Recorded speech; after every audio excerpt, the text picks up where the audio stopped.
Es claro que en la Argentina el consumo no levanta.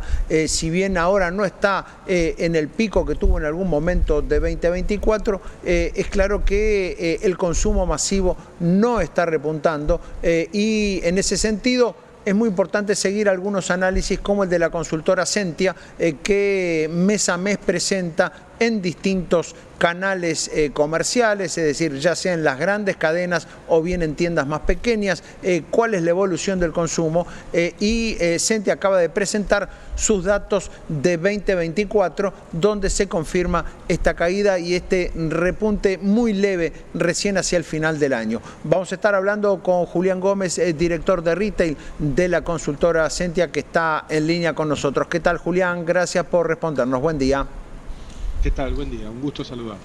Bueno, en primer lugar, ¿cuál es el balance de consumo masivo para este 2024 que terminó? ¿De cuánto fue la caída?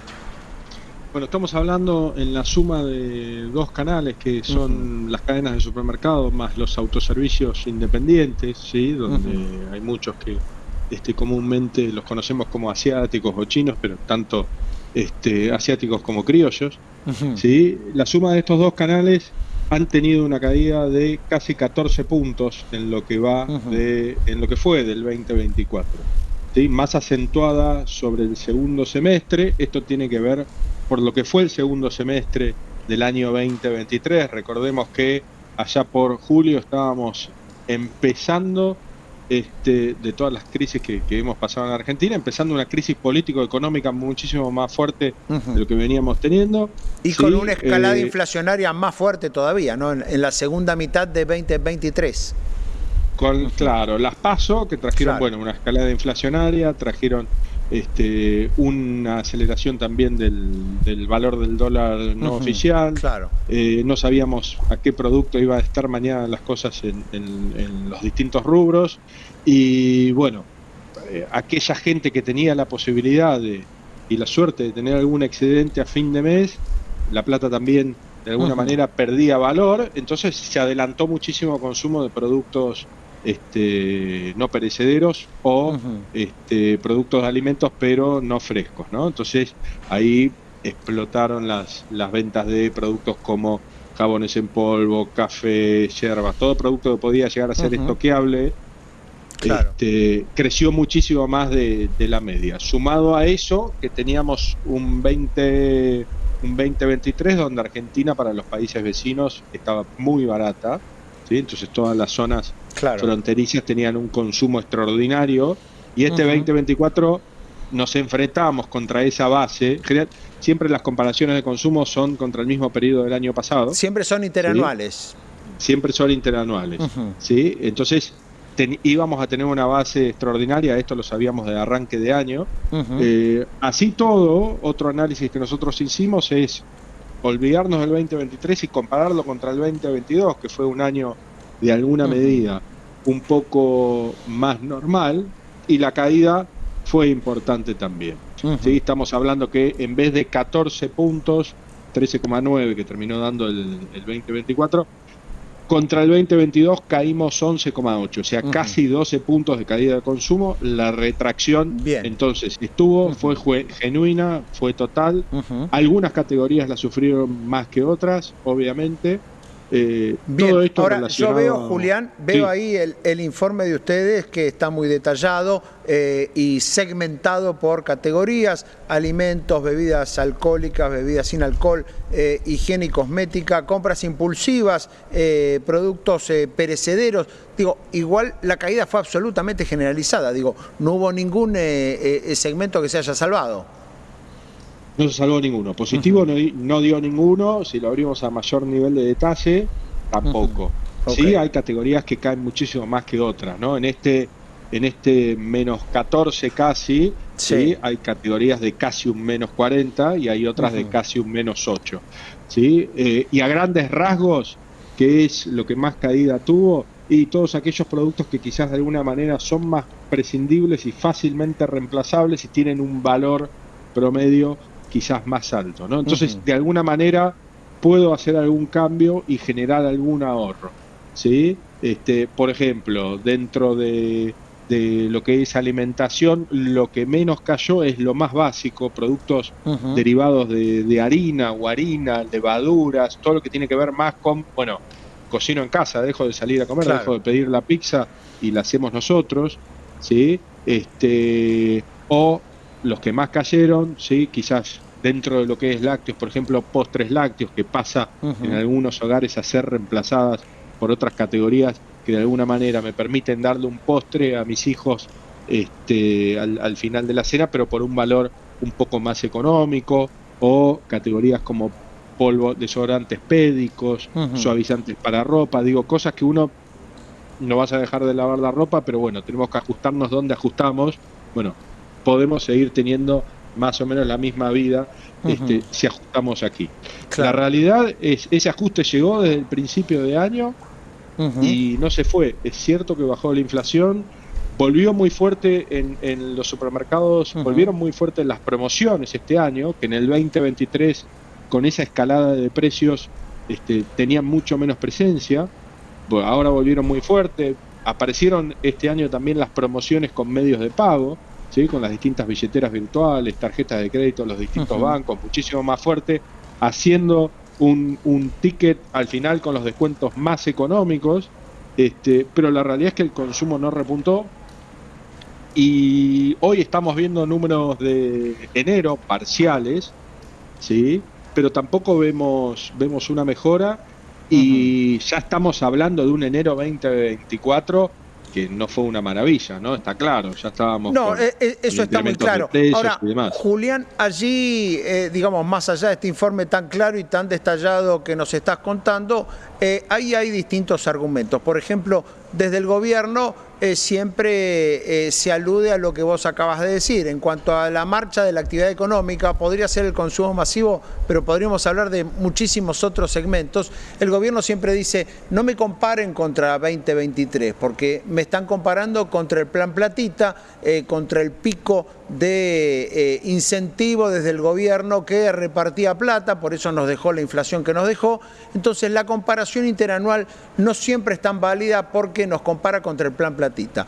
Eso vos lo acabas de explicar. El segundo semestre del 2023 tuvo un impulso muy fuerte por parte del gobierno, y también tuvo un pico inflacionario, con lo cual la comparación en ese sentido podría tener esas particularidades. Ahora, ¿qué pasó dentro de 2024 en los últimos meses? ¿Qué pasó con la comparación intermensual, digamos, contra lo que se consume hoy en relación a lo que se consumió el mes pasado?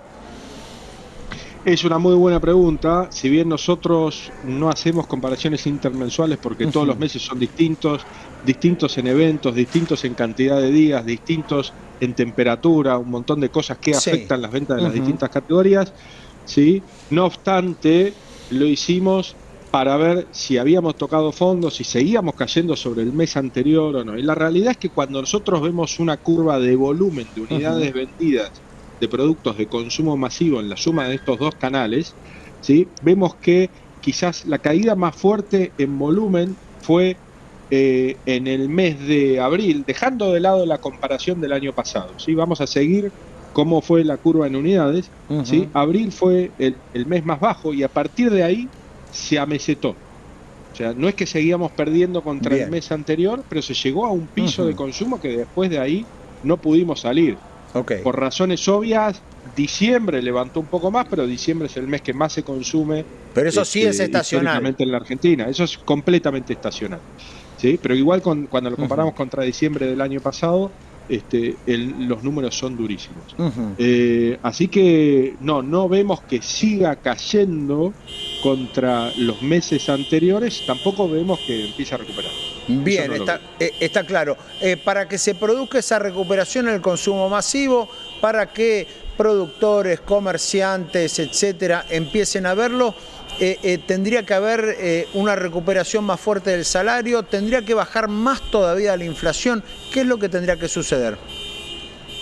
Mira, nosotros hacemos un estudio muy concreto visualmente y muy simple, que es, agarramos una serie de consumo desde el año 2016, ¿sí? Mensual, siempre comparada contra el mismo mes del año anterior, y la contraponemos contra cómo fue la evolución de ingresos y la evolución de inflación. ¿Y qué nos dice eso? Y ahí vemos la dirección directa que hay entre las tres variables.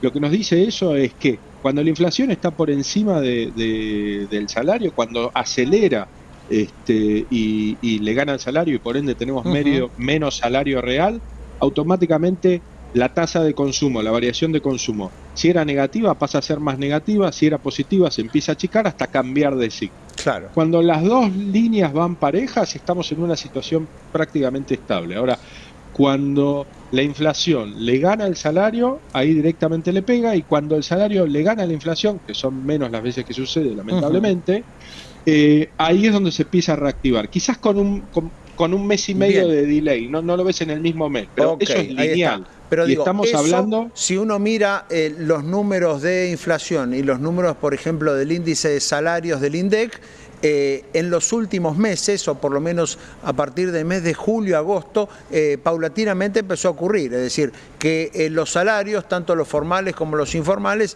empezaron a subir mes a mes por encima del índice de inflación. Sí, eso es cierto. Llevamos acumulado una pérdida de poder adquisitivo fuertísima, no solo de este año, sino también desde el año pasado. Desde luego, sí, sí. ¿Sí? La canasta en dólares aumentó muchísimo más de lo que aumentaron los salarios en dólares. Que la realidad es, aumentaron. Sí, pero claro, me alcanzan hoy, me siguen alcanzando para menos. Bien, ¿sí? Bien. Con lo cual, ese sería el panorama ahora, digamos. Hay una recuperación, pero también el salario está tan golpeado en relación a lo que perdió antes, ya desde 2023 en adelante, que todavía no puede hacerse muy palpable esa recuperación.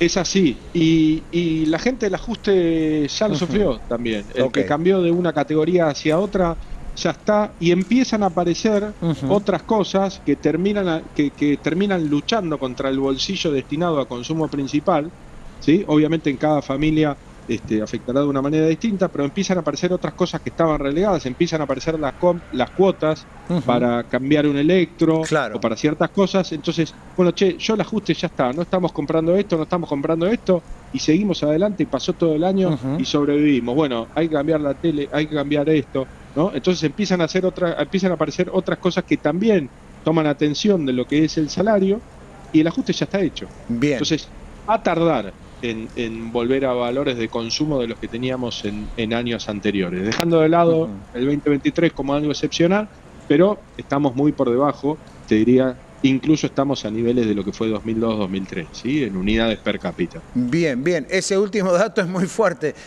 Hoy se está consumiendo a niveles similares al de la post-crisis de 2001. Si lo hacemos per cápita, sí. Obviamente la población ha cambiado desde la crisis post-2001 hasta acá, pero si lo hacemos per cápita, sí. Estamos en valores muy similares a ese momento. Bien, perfecto. Julián, muchísimas gracias por el aporte, muy interesante y como siempre, muy interesante seguir los números de Sentia. Muchas gracias. A la zona.